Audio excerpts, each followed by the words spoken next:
In this lesson, we're going to be looking at hyperbolas and interpreting the equations of hyperbolas and writing the equations of the hyperbolas. A hyperbola is a set of all the points in the plane in which the difference of the distances from two distinct fixed points called the foci is constant. Here we have an illustration of a hyperbola that opens horizontally. The distance between the two vertices being the transverse axis, and then we have the asymptotes that go through that the curve gets close to but never actually approaches. The standard form for a hyperbola is x minus h squared over a squared minus y minus k squared over b squared equals 1, where h comma k is the center of the hyperbola, and a squared is the denominator for that lead term. If the lead term is the x term, then that lets you know that the hyperbola opens horizontally. If the lead term is the y, then that lets you know that the hyperbola opens vertically. A still goes with the major axis, which for a hyperbola is referred to as the transverse axis. B still goes with the minor axis, which for a hyperbola is the conjugate axis. And C still goes with the foci. The lattice rectum is the same as it was for the ellipse.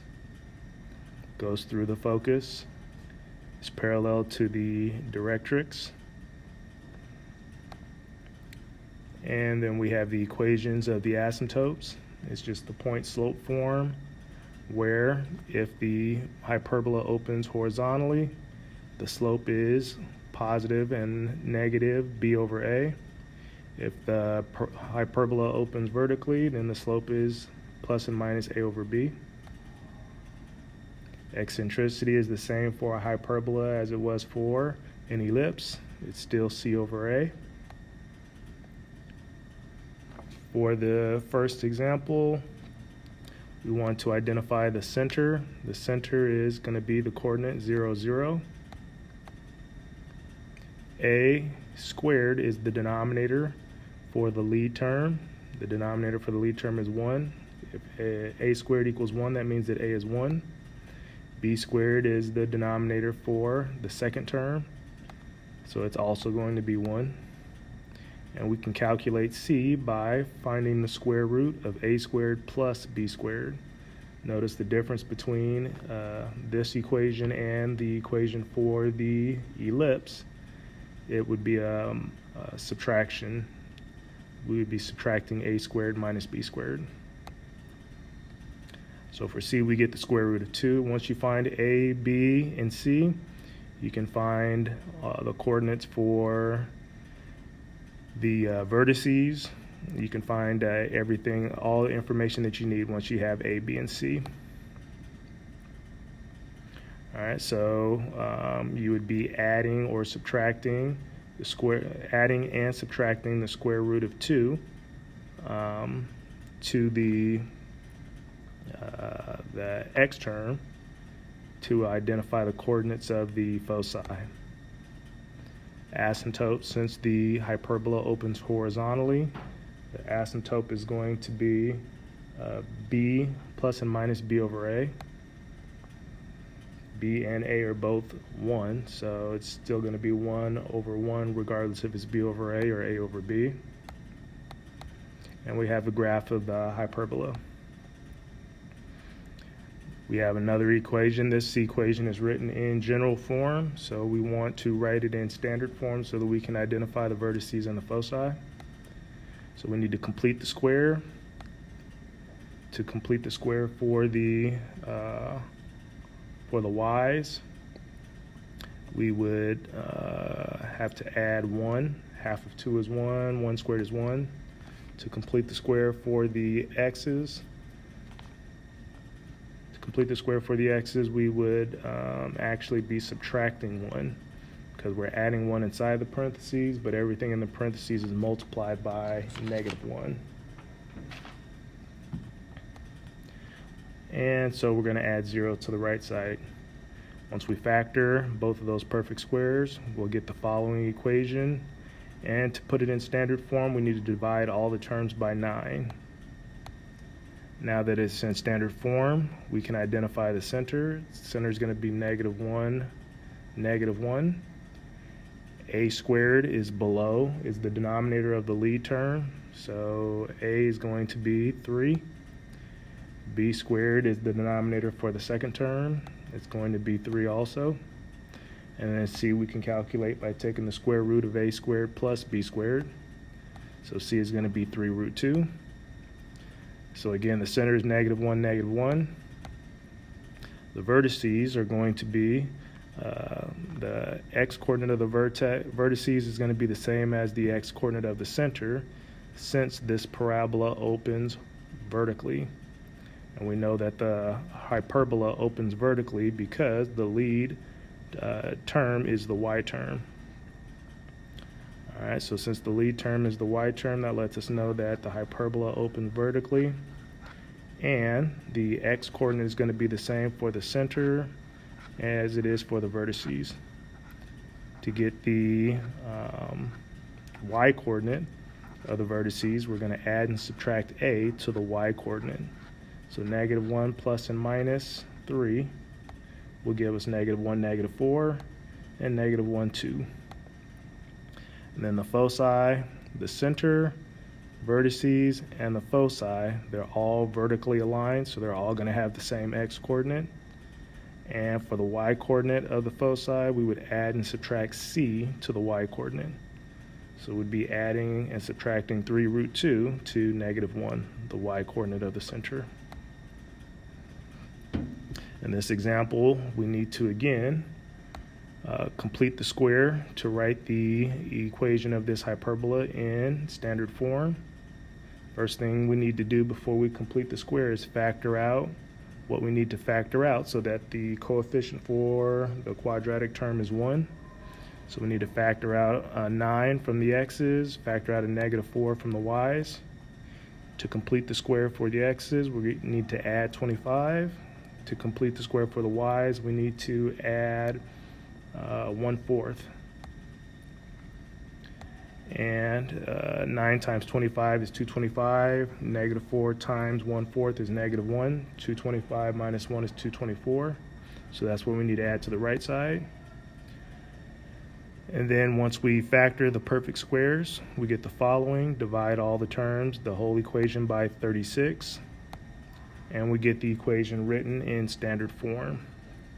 The center is 5, -1/2. This hyperbola, since the lead term is the x, that lets us know that the hyperbola opens horizontally. Since the hyperbola opens horizontally, the center, the vertices, and the foci will all have the same y-coordinate.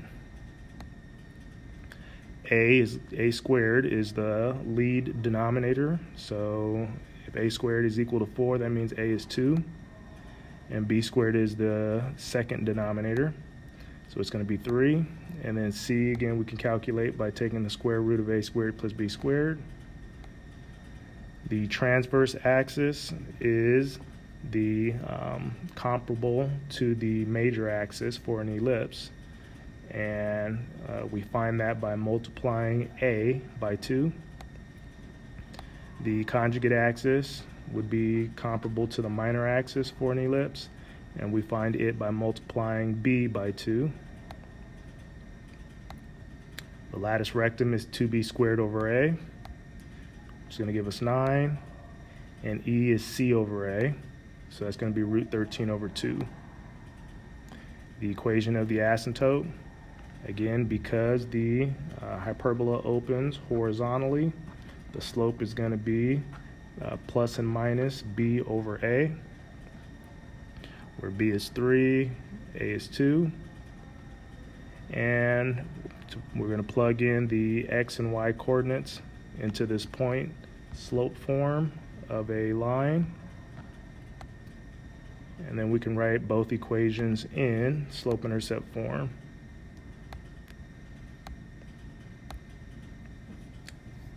Next, the example, to put it in general form, we need to identify the LCD, which is going to be 225. Multiply all the terms by the LCD. And the last step to get this in general form would be to subtract 225 from both sides.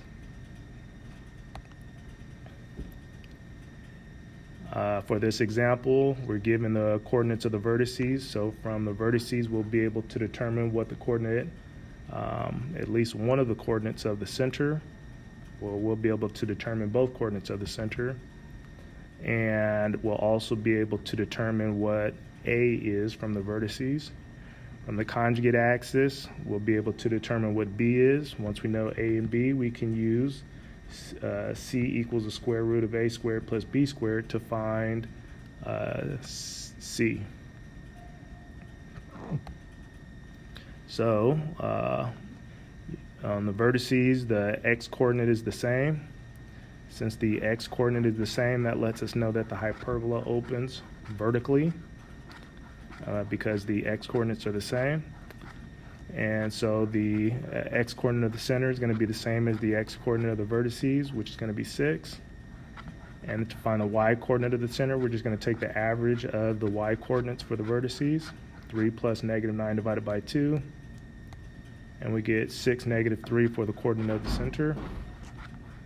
The conjugate axis is 24, so we're going to divide 24 by 2 to find out what B is.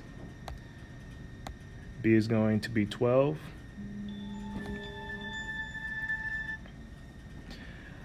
And then A is going to be, we can just subtract 3 minus -3.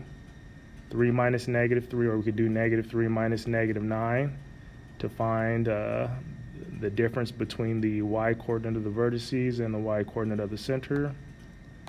So A is going to be 6.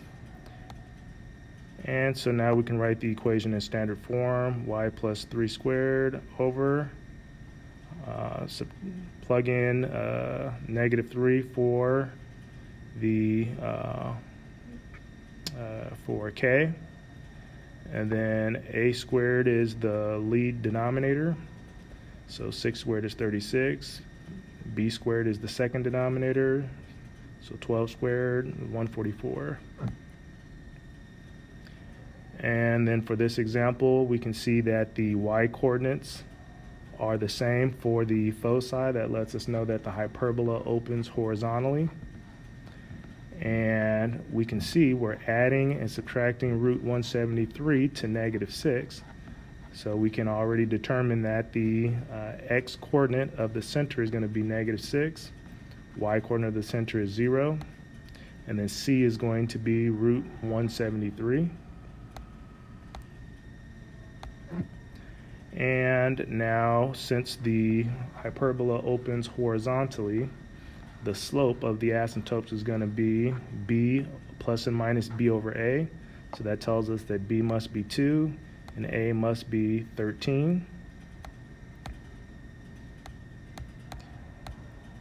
And so now we can write the equation of the hyperbola in standard form.